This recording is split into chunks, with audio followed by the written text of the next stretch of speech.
परियों की जादुई चूड़ियों का जादू की कहानी।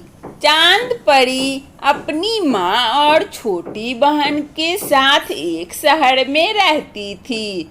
उनकी माँ एक शॉपिंग मॉल की मालिक है। चांद परी की शादी होने वाली है। वह अपनी माँ से बात करती है। मैंने एक दुकान में सोने की चूड़ियाँ देखी थी, क्या आप मुझे वह दिला देंगे? माँ कहती है, हाँ क्यों नहीं, मैं तुम्हारे लिए वो चूड़ियाँ जरूर लाऊंगी।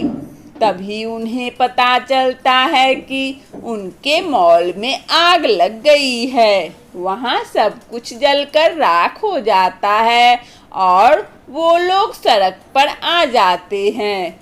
एक दिन माँ अपनी बेटी से कहती है कि तुमने मुझसे पहली बार कुछ मांगा था, इसीलिए मैं इसे जरूर लाऊंगा। चांद परी कहती है, नहीं माँ, उसकी कोई ज़रूरत नहीं है।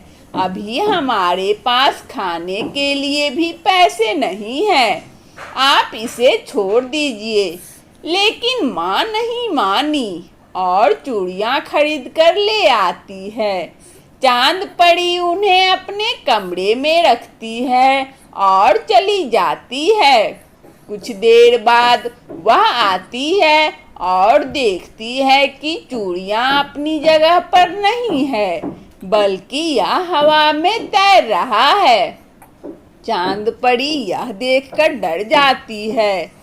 तब वो चूड़ियाँ बोलती है, हमसे डरो मत, मैं एक जादुई चूड़ी हूँ। मुझे और मेरे साथी चोरियों को एक चोर ने चुरा लिया और हमें बेच दिया।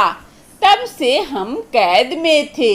आज तेरी माँ ने मुझे खरीद कर आज़ाद कर दिया है। अब आप मुझे मेरे बाकी साथी चूड़ियों को मुक्त करने दें। बदले में तुम जो चाहो मैं तुम्हें दे सकता हूँ। तभी चांद परी ने कहा, मुझे कुछ नहीं चाहिए।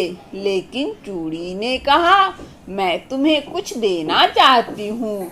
तभी जादुई परी उन्हें कहती है, मैं एक जादुई चूड़ी हूँ, जिसे तुम जो चाहो वो मांग सकते हो। फिर परियों ने उसे अनोखे अनोखे रंग बिरंगी चूड़ियाँ मांगी और सोने चांदी की चूड़ियों ने उसे जीवन में एक बहुत ही उसे रहने और खाने पीने का सारा सामान उपलब्ध करा दी।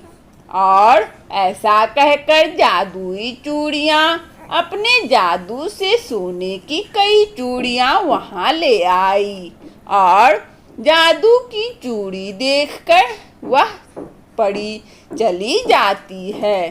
चांद परी यह देखकर बहुत खुश होती है कि अब वह सब कुछ पहले की तरह कर सकती है। उन चूड़ियों के मदद से वह सब कुछ खरीद सकती है और वह सारा कुछ अपनी शादी में खर्च भी कर सकती है।